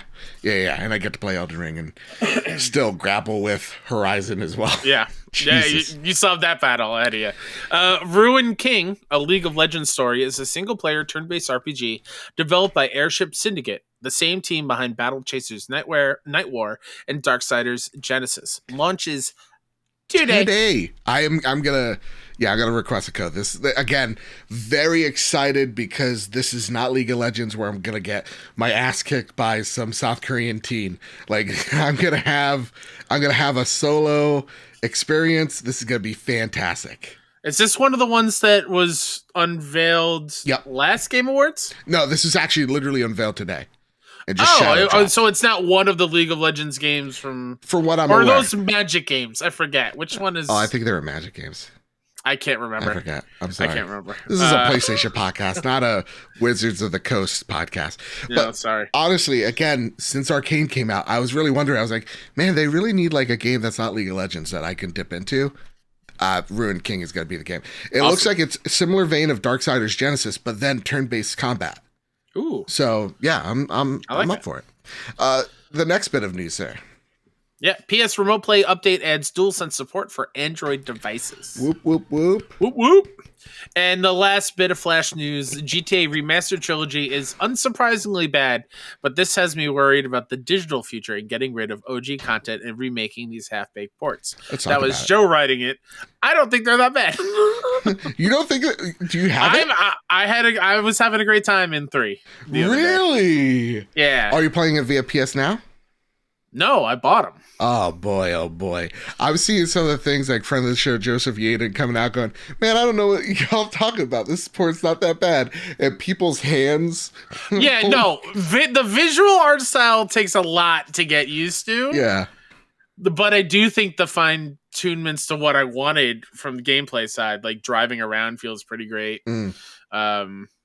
Didn't do much shooting yet. I've just been driving around and doing taxi fares and the other thing, if you know what I mean. Whoa. Not at all. It's to me they feel great. I haven't dipped my toes into Vice City or San Andreas yet, but you're the only person to say anything remotely kind about this. I know that. I feel like I'm in Crazy Town. But you know, it is what it is. But does this not concern you that like this replaced the original games? That is, yes, that is a little concerning because, like I said, I understand why people aren't gelling with this, but not having the other option is kind of a bummer. Yeah, That's what actually does freak me out about this digital future. And that does make me want to go out there and pick up a PS2 when the games that I hold dear like, a San Andreas or like a Time Splitters. Yeah. Because, having these You companies hear go that? out, He's going to go buy a physical console and physical games to make Just in sure he case. has access to them. just in case. That's what I'm saying. That's what I'm doing. But and to me, I think Kyle, you are kind of right. Where you're fighting a losing battle, and I respect you for it. Yeah. But man, is this like I saw somewhere where like Ralph Zelnick, the CEO of 2K, like last year was dunking on Cyberpunk for coming out unfinished and just broken, and now a year afterwards, 2K, his company, releases something that's embarrassingly bad. Did I read correctly that it's like another studio that handled these remakes, right? It was not even Rockstar now. Yeah. Yeah. So I did not realize that before I bought them. That's what they wanted you to, and I don't think a lot of people did know, honestly. Yeah. Because I heard nobody talk about it until it actually came to be. But I did see that one picture of, I think, the guy's fingers were like 6 feet long. I'm like, whoa. Whoa. It's like Alfred Scissorhands looking. All right. That's been Flash News. Kyle, is there anything you're holding on to? Yeah. I don't have anything flashy today. Just my water bottle. Cortana, prepare the drop. What? Here are the latest PlayStation games dropping into the PlayStation storefront. November 15th, speaking of fingers, Finger Fitness on PlayStation 5. Bought it and platinum did. I was going to say, hello, ladies. It's $1. It's like My Name is Mayo. It's very similar. I'm just saying. God. If you want to feel the adaptive triggers work, it's pretty good. I hate what you've become. You just alternate L2, R2, and you upgrade things, and you get points for it. November 16th, To Survive comes PS4. No, that's Survive. Oh. There's no S in there. Survive. You're right. It's the letter 2. Jesus. It's God. The number 2. Dandy Ace on PlayStation 4. Just Dance 2022 comes out on PS5, PS4. Kingdom Hearts 2 Crowns. Jesus. Sorry. What's wrong with me? Breaking news! Kingdom Hearts 4, 2 Crowns. It's out today. Real talk, that's a dumb enough title for it to be a Kingdom Hearts game. Kingdom 2 Crowns. And also that title makes no sense, comes to PS4. Light Fairy Tale Episode 2 comes out on PS4. Oh my God. Oh my goodness, guys. We've had trouble reading this entire episode. Go ahead, Joe, please. Let's go for this tongue twister. Marsupilami Who Bad Adventure comes on PS4. Oh my God, nailed it. It came, we built up to that moment. What is that game? Sherlock Holmes Chapter 1 comes out on PS5. Yuki comes out on PS4. Kyle's going to find out what that game was. On November 17th, Grow Song of Evertree comes out on PS4. Clang 2 comes out on PS5 and PS4. Mastu is Together comes out on PS5, PS4. Ruin King again comes out on PS4. Surviving the Aftermath comes out on PlayStation 4. The Last Stand Aftermath. Oh my God. 2 Aftermath games. What is this all about? Comes out on PS4. The Wild at Heart comes out on PS4. And on November 19th, for those of us who care, Battlefield 2042 comes out on PS5 and PS4. Guess what, gang? I'll be playing it there. So let's squad up. Over this weekend, I'll take a break from Halo. I'm going to be playing some Battlefield 2042. I'll have my impression/review if we get far enough into it on next week's show. Thank you, EA, for providing the code. But just please, next week, don't find out that you're a terrible company, too. I can't handle it. Marsupilami's Hoop Adventure focuses on the lives of Punch, Twister, and Hope, 3 of the Marsupilamis who live out a peaceful and rather relaxing life in Colombia. The problem is they've only gone and opened up a sarcophagus, a cursed one at that, and this has seen a ghost inflict a curse on all the animals of the world. Immune to this same curse, it's up to you to join our Marsupilami friends as they rid the land of the spirits of evil and get back to their old peaceful ways. It looks like it's a platformer. Okay. 3 different worlds, 20 plus levels. Can I tell you something? Yeah. When you were reading that, it sounded like, predictive text where you're just filling out the sentences. Yeah, it's like those starter things. Like type in and only hit the middle option of predictive text and see what happens. Oh my goodness. Now, Kyle, it is time for the Sony Pony Express. Before we yeehaw, Uh-huh. I just want to quickly throw out there my time with Chicory, because it's... I was going to do that after Sony Pony Express. Oh, okay. Then, yeehaw! Jedi Master Ren writes in, Mr. Badstep back at it with the success of Halo out the gate for Xbox, coupled with the FPS holiday season we're in. It becomes more and more apparent that PlayStation is lacking in that area and is sitting on beloved IP like Resistance. What do you think Insomniac needs to do to convince Sony to get on board with this project as they once were? I think Insomniac is way too busy right now. Honestly, I think the time is now for Resistance. Oh, the time is 100% now. I think if we go back on Resistance and say, you know what? We're starting back at 1. We're remaking it. Yes, we're that's what I want. it. Mm-hmm. And we're going to make this not our Halo killer. I hate when people say that. Yeah, that time has come and gone. Yeah, just like the Fortnite killers hate one. Yeah. Make a competent multiplayer shooter that with feels different from the rest, with a compelling story, but also an even more compelling multiplayer, and you got it. Now, does it necessarily have to be Resistance? No. It could be an awesome new IP, but for the sake of Resistance and all the weapons that were there, it would be neat. At the same exact time, though, I think we're kind of tired of the World War II aesthetic. Well, that's what I was just going to say, is I want it to be a thing that isn't based in a war. Or even with like real humans fighting other humans. Like I do still want it to be like an alien race based kind of shooter thing. Okay. But yeah, enough with the World War IIs. Yeah. Or World War I's rewriting history. Yeah. No more space Nazis. I'm kind of done with that. It's still I'm still totally gonna play over it if it is space fascism. Like, Star Wars. Done. Really quickly though. Yeah. When Jedi Master Ren writes Mr. Badstep. Yeah. Instantly in my head, I think of us as Two-Face. Of you on one side, and I'm on the other side.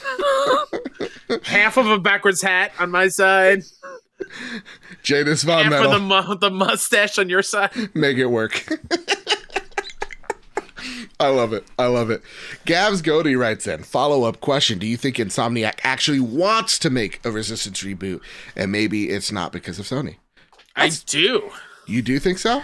They keep tweeting about it. They're obviously fond of the Chimera and Resistance. Sure. Because they keep reminding people about it. Can I say something totally wacky and topsy-turvy?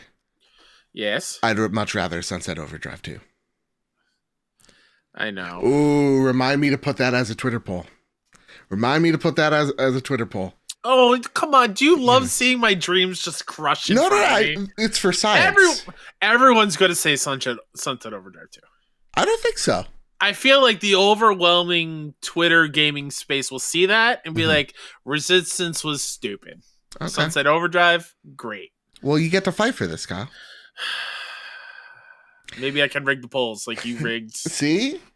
Road to Greatness that 1 month. There you go. Fight for it, Kyle. Fight for what you believe in. El Capitan Play says, either though Sony's continued success with their hardware and game offerings, even with the component shortage, do you feel like there might come to a point where the momentum kind of drops and there will be a renewed sense of purpose to think outside the box, let's say the transition between PS3 and the PS4 generation, a way to balance their planned corporate initiatives with wants/needs of gamers and players and content creators for their community. A lot of vocal majority feedback in the gaming community is that Microsoft has been having a lot of success with this notion, while Nintendo and Sony remain seemingly tone deaf. What a really great question, El Capitan. And you know, I like this. I like what Xbox is doing with their community, being more social and I believe more transparent with their community than, let's say, a Sony or a Nintendo. And they are getting, I think, they're going to start getting weird with the titles you see from them. And I think they're going to start getting less safe and making games or returning games like 1 versus 100 coming back, rumor has it. Those social games coming back in a big way. So I do worry that Sony is going to be seemingly sounding too corporate, and Xbox's games start hitting on a level that it catches the eye of so many more gamers and people switch over to Xbox. That does have me concerned as if I was a PlayStation exec. But what say you, Kyle? Yeah, I understand it the same way you do. I feel the same way. Yeah, makes sense. I also would like to say that Sony's social media have gotten a little bit more playful over the past few weeks and months. But the one thing that I have to admire them for trying is during Forza, when that was about to come out, they're like, hey, don't forget car culture and Gran Turismo 7. I did notice that. Here's some shorts. Collecting is a part of car culture. That's where I think Sony really sees that there are some ground that they've definitely lost, like when it compares to Forza or Gran Turismo. Again, from what I understand or hear as not a car person, Forza has definitely taken that crown, and GT has definitely waned. So I do think Sony is aware of the momentum that Xbox has in this generation. It's what they do with that awareness that is going to pay dividends. Makes sense. All right, this one's a long one. All right. Brendan English writes in, when you think back to the time you became a PlayStation and or Xbox fan, what is it that actually drew you in? Do you have any wild stories from early days of Xbox or PlayStation? For PlayStation, I was thinking back when I first became a true PlayStation fan when I was but a wee child in 1997 approximately. My neighbor, who would only visit his dad on the weekends, brought it over to my house, a strategy guide and Final Fantasy VII. He told me I could keep it if he beat it. I had no idea what it was at first, but quickly fell in love with the game. Because I was a young boy and my mom had me on a game time schedule, and that game is long. I literally spent a good year of my childhood playing 1 to 2 hours of chunks of that game at a time. I eventually beat it, fell in love with Final Fantasy and PlayStation in the progress. And as for Xbox, when Xbox came out, I honestly didn't care about it, and even didn't care about Halo when it first came out. Eventually, Halo 2 came out with my friends and convinced me to play it. We would all come together at a friend's house with the big screen TV and do battle. It was honestly a blast, and so much so that I turned and bought an Xbox and Halo 2. Eventually, I had one of my friends over, and we were playing Halo 2 on my Xbox and wanted to play online. But unfortunately, because of my age, I couldn't afford Xbox Live, and my mom refused to pay for it. Oh my God, this is a story, Brendan. So, as genius ideas go, we discovered Xbox Connect, and it allowed you to connect other players through your PC, which ended up being extremely funny. We end up in each other's matches, flying warthogs, shooting constant laser beams out of turrets. But other than that, what I love the most about Halo and Xbox is surprisingly the glitches and super jumps. It made my childhood gaming experience that much enjoyable. First off, Brendan Zachary, thank you for the email. I forgot you can send in your comments or questions over at PS Trophy Room on Twitter, at our Discord, or like Brendan over here, shout us an email. Old fashioned. Whew. Kyle, what's your favorite PlayStation memory, bud? Oh, man. So many are popping in my head. It's hard to just pick one. But the reason, what drew me to PlayStation, tackle that first, was being able to rent different systems at Blockbuster. And tied to the fact of like the Crash Bandicoot commercials, they got me when I was a kid. I was like, this Crash guy, pretty cool. Pretty cool. And being able to sit down for 2 days and experience a system with the most mind-blowing graphics I've ever seen at that age. I just really, really dug PlayStation as a whole then. But one of my favorite memories is having my best friend when I was younger over. I didn't have a lot of friends or best friends. So whenever you would come over for like a sleepover, we would just spend the entire time either playing Tony Hawk, taking turns with all the cheats on, anti-gravity, just see how far we can spin, and thinking it's the funniest thing in the world. I got a joke about that too. Here's a PlayStation memory. Kyle, I'm sorry. PlayStation memory. I thought I bought Tony Hawk for PlayStation because it was a jeweled box, but I actually bought it for PC, and I was fucking. I'm sorry, again, I was so upset because. Yeah, I couldn't return it because it was a PC game. They're like, you enter the code. That's all. You're done, kid. You're done. Sucks. Yeah. The other one would be same friend, same kind of sleepovers was playing Twisted Metal. Ooh, Twisted Metal was a big one when I was younger. PS1, all of them really. I think those moments playing those kind of games on my PlayStation. And discovering my love for RPGs, similar with Final Fantasy VII and Star Ocean: The Second Story, and the Christmas where I got like 4 major RPGs as a present. I was like, oh, I'm good for like 4 years. I'm so good, and I'm so happy. Yeah, those memories are very high. In addition to like the last main one is, other than generally bringing the PS5 home because that was huge. Yeah. Getting PSVR as a Christmas present after I was forced to cancel my pre-order because I lost my job or ability to teach and thought I wouldn't be able to get one, and my parents surprising me with one on Christmas. That was definitely cried a whole lot. Cry counter too. Yeah. For me, when it comes to PlayStation, I was thinking of a few different stories because for me, PlayStation is the single player machine. That is where I played the bulk of my games, but really, that's my single player mecca. I really don't play many multiplayer games on PlayStation. It's usually reserved for the PC or Xbox. Luckily for crossplay, that's making it a change for me.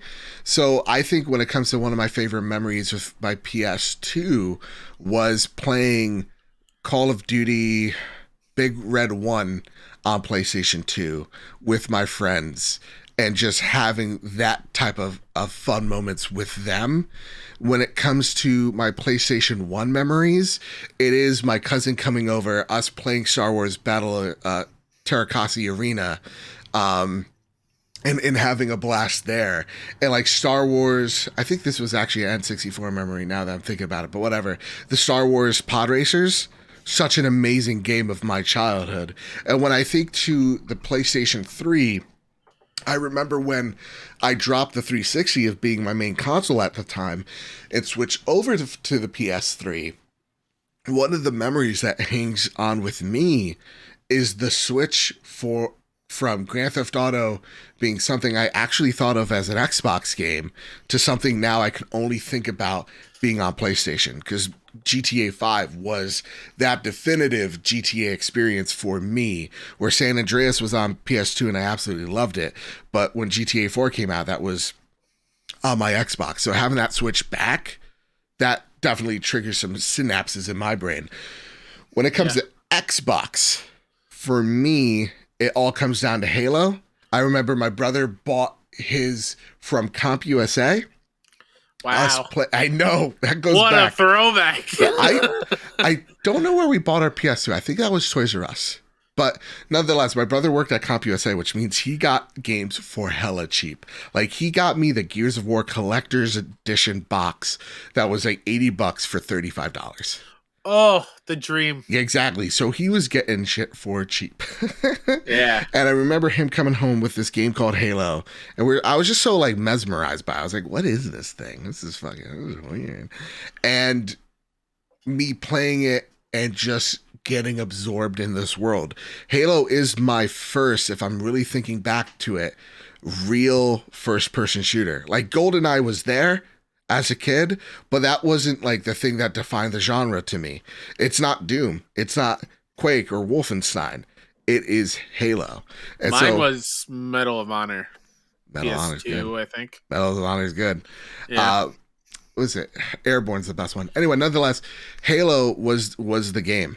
that got me into that ecosystem and was really one of the only games I played. I remember the best thing about whether it's PS2 or Xbox, the parties outside of a GameStop where people lined up and they put their TVs on like carts and they have generators and they're playing like Halo 2 Halo split screen waiting for Halo 2. Those moments are the things I think we miss from physical media. And I think there is something about that. The pageantry of getting the game is gone. And I think we miss that a lot. So those are the things I think about. And I also, when I think of Xbox, I think of Halo and Gears of War. Like that's what I think of as an outsider, or relative outsider now. And that is what I use my Xbox for. So like I'm thinking of like Gears 3 and going out to 7-Eleven at 3 a.m. with my friends afterwards. Like I'm thinking of skipping one of the first days of school for Halo 3. Or if you're Joseph, you took a personal day yesterday and played 12 hours of Halo Infinite. Hell yeah, you did. Which segues into I do want to highlight just a couple more things. Please go for it. Shout out to Fighting Force on PlayStation 1. Fighting Force? 3D beat 'em up game that I absolutely adored. Second big time PlayStation memory is picking up GTA 3 and Final Fantasy X on the same day for a good report card. Best gaming day in my entire life, because those two games are amazing. Wasn't that awesome as a kid? Oh, this will go back to retro radio. Yes, it will. When you got a report card that was good and like, we're taking you to GameStop. And I'm like, fam, let's go. Mine was a Best Buy because we didn't have a GameStop nearby, but that's for that show. And 3, it's gone. Oh, Guitar Hero. Yes.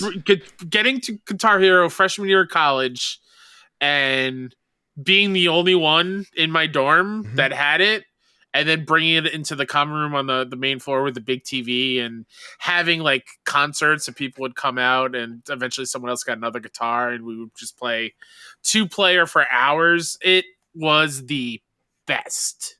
Absolute best. I'm singing All That Remains in my head because of was it Guitar Hero 2, and then I think it was like Rock Band 2. Rock Band 2 I believe had it. Dope. Not sure if Guitar Hero 2 had 6, which was dope. They had a good Disturbed song, and they had, I think, the self-titled Avenged song in there. A Critical Acclaim, I think they had. Which, if we're all being honest with each other, that was the last great Avenged 7. God, I miss Guitar Hero so Dude, bad. I know, man. It hurts.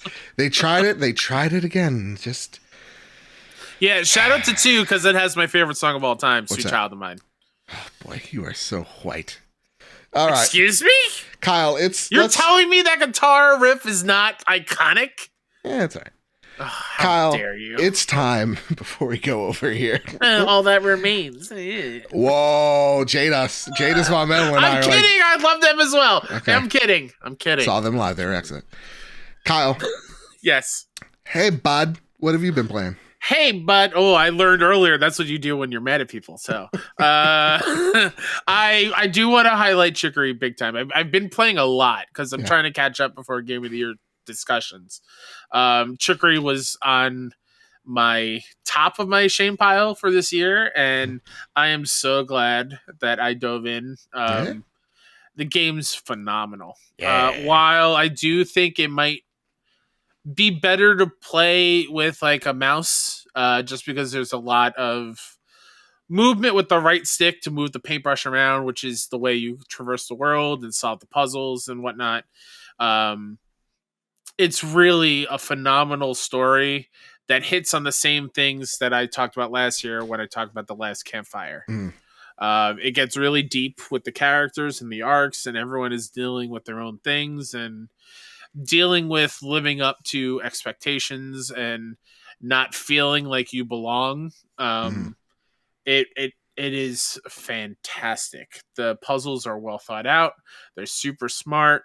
The characters are written extremely well. The music is incredible by Lena Raine, who did the music from Celeste. The game's really, really, really great. And if you are on the artistic and creative side, this is 100% for you. You can color in every single screen in the game to your liking. And make it the world that you want to make it in. I'm not nearly that patient or creative. Same here. So I did very quickly just fill in the whole screen certain colors until I found a brush style later that made me that filled it in different colors and made it look more pleasing. And then I was doing that. Absolutely fantastic. And the really cool thing about Chicory that I wish more games did, Joe, is when you 100% the game, when you get the platinum, you go back to your house and certain characters of the game are in there, and it's the dev team talking to you about the game. Oh, wow. You go into your house and you got the writer, you got Lena Rain, you have the character artist, environmental sound design, and they're talking to you about the process that they went through making the game and how much they loved being a part of this small Kickstarted game. And I really, really, really dug that. I wish more games did that because that was really cool. That's awesome, dude. Played Serial Cleaner as well in the in-between time. I don't know if you know about this one. Serial Cleaner is a game where you play as... Yeah, tell me. You're a cleaner for the mob. So you call up and you have to clean up crime scenes. You're Mike from Breaking Bad. Pretty much. You are... A sequel just came out or is coming out very soon. And it's very much like a Hitman Go situation. Okay.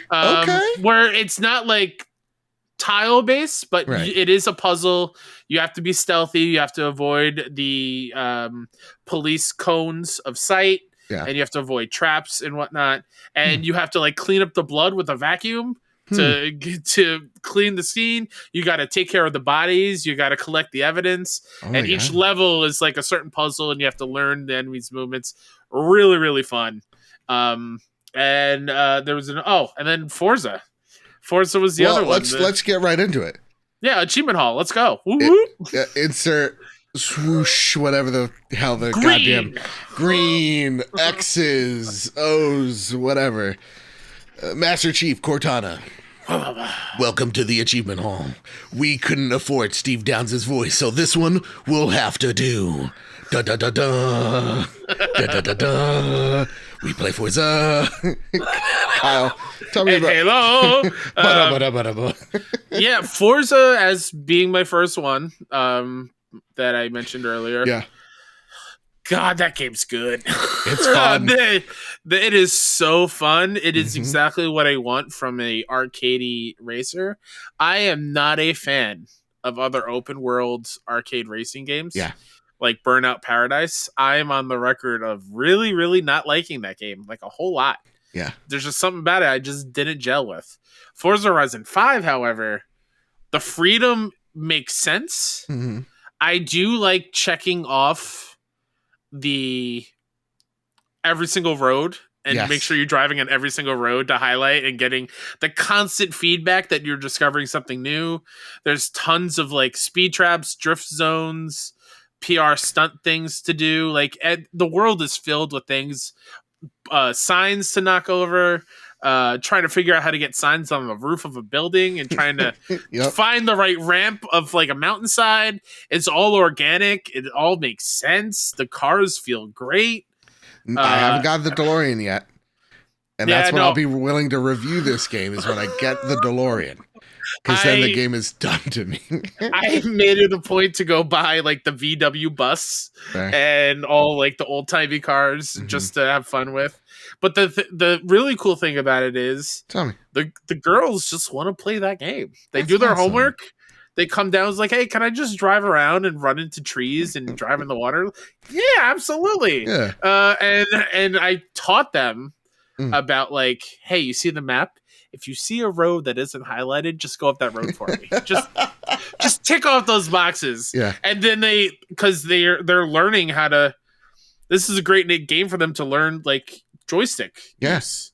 So they're learning to stay on the road and figure out all these buttons and whatnot. And every time they clear the road, they're hey, Kai, we got you. Now, Like, yes. Here's the thing. I played a little bit of the multiplayer with Sean Capri in his stream.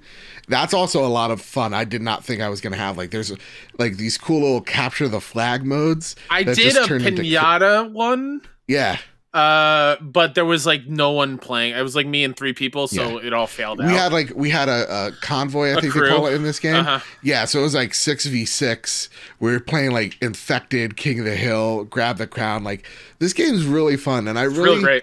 I really want, if there's anything that I want PlayStation to copy, it's this, because to me, I'm like, this game is great, but I am missing the DualSense real bad when I'm playing this game.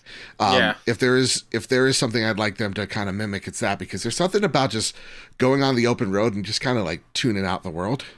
Yeah. You know, and just focusing on driving. It's nice. It's legitimately got me debating getting a racing wheel so that I could play this in GT7. Because I'm starting to get really into racing games. I've Dirt 5 was that last year, right? Yeah, like I've come to grips that I'm not good at them. It's just fun. And as long as I get in the top 5, I'm winning it to me. Yeah. But here's the thing. People tell me I'm the PlayStation guy.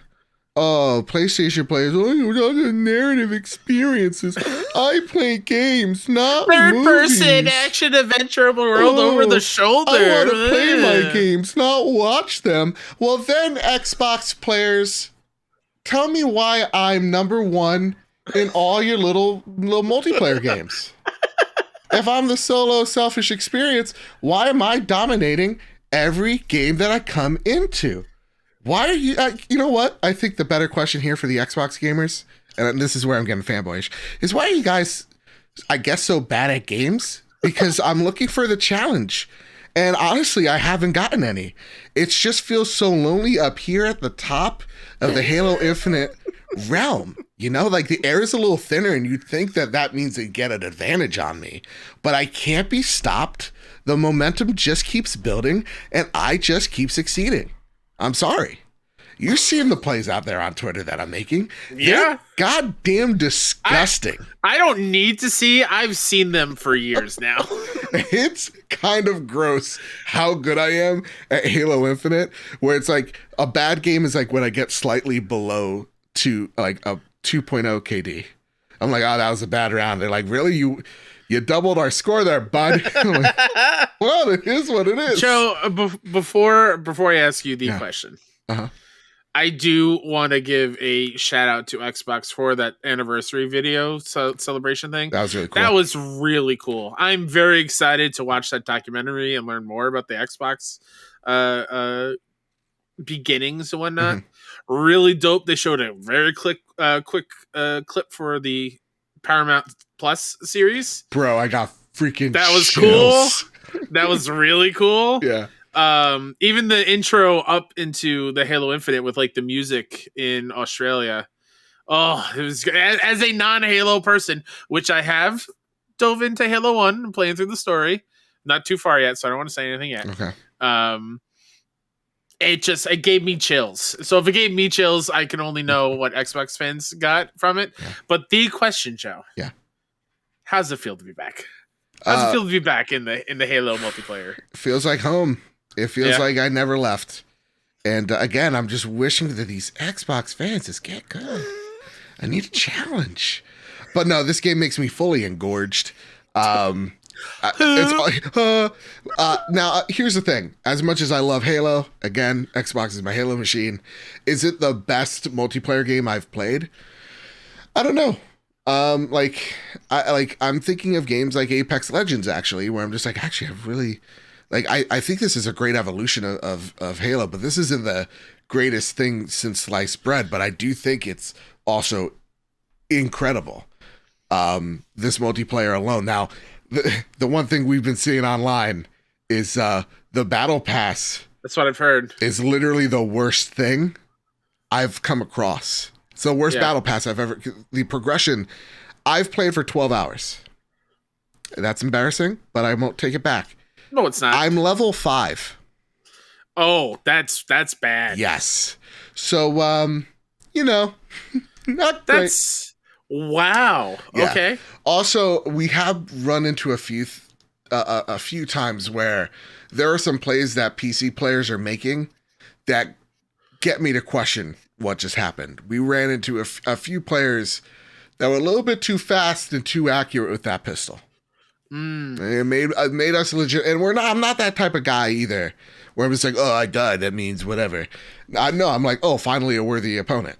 it was strange. That's all. Okay. So right. I would say the maps are really good, but I don't like big team battle that much. It just feels like there's something missing, and maybe it's a vehicle component. I don't like that the only things that we have right now is quick play. Like, there's no Slayer playlist. Like, I just want to play Slayer. I don't care much about Oddball or Capture the Flag. I just want to play Slayer, and I can't. That sucks. I don't like the battle pass, but other than and the map Bazaar, you can actually get that out of there because it's actually one of the worst maps I've ever experienced in my life. Other than that, though, everything else is just incredible. Is there like a story with multiplayer? Yes, there is. All right. Yeah, I won't spoil it, even though this is a PlayStation show. But yeah, that's literally what I've been playing the most of. Can I make a statement? Sure. I really wish the rumors weren't a thing. I wish it would have dropped in that video and multiplayer's live right now.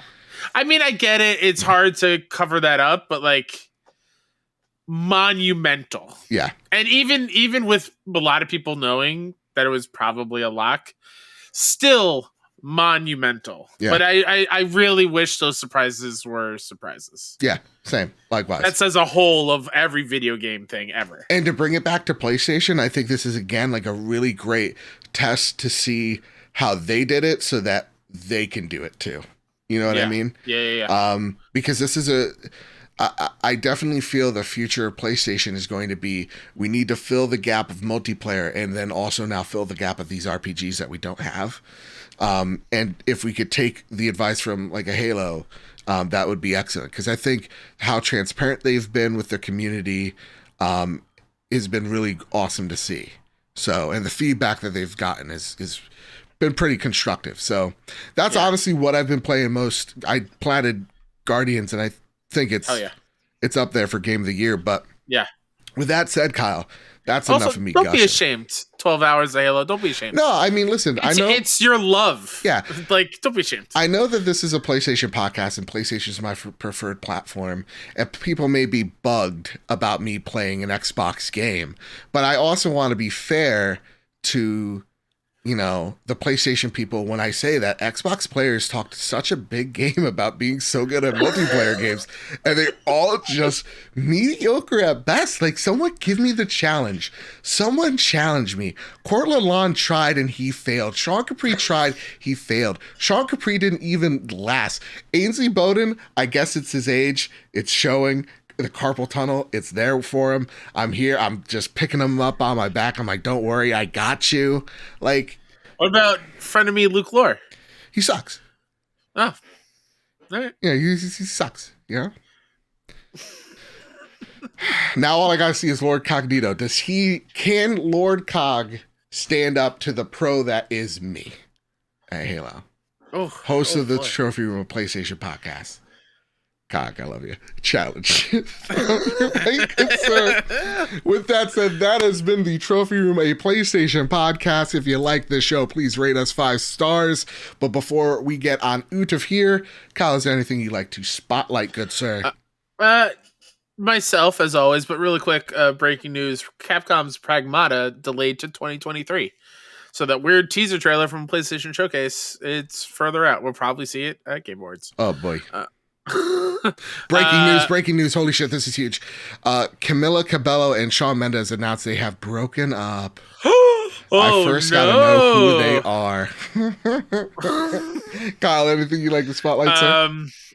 Camila sings a song, Havana, na na na, that song. Oh, okay. Like to highlight myself, Mr. KSEP, on Twitter, PSN, and Xbox, and all indie game coverage that I do with the team at 61 Oh, this guy looks like a tool. SIXONEINDIE.com and 61indie everywhere else. That would be fantastic. Every time I look at a picture of these two as a couple, this guy's wearing a jacket, no shirt. We get it. We get it. You're chiseled and you got and that's all great. You want to show that off, you know? Thank God you hit the buzzer right this time. Yeah, you could do. Girl, I've never met you. You could do better than that. This guy can't even afford shirts. Look, he has one shirt. It's see-through. What's the point of the shirt? What's the point of the shirt? Okay? God. The rich really do piss me off sometimes. You can find me. I just really despise joint breakup statements. Come on. Why do we need a PR announcement? Hey, guys. You know what? Whenever I find a girlfriend and if we break up, I'm going to do a joint statement. Whether or not she approves of it and see what happens. Oh, dude. Steve Vigari just posted a sweet Halo thing. One guy uses the lift, right, with the flag, and he hook shots him as he's going off the list, and he's just like Supermaning towards him, and then hits him in the back and kills him. That's amazing. That's again, these Xbox folks, look at me and Steve, multi-plat gamers, and we're just owning all y'all, you know? Anyway, as that motorcycle goes by, you can find me over at Mr. Badbit. You can find the show over at PS Trophy Room on Twitter. You can find this show wherever you get your podcast service of choice, whether that is Apple Podcasts, whether that is Spotify. Follow us there. With all that said, and with all that out of the way, everybody, keep your wits about you. Keep hunting. And keep playing PlayStation. Unless you're playing Halo, then come at me. Love you. Bye. Bye-bye.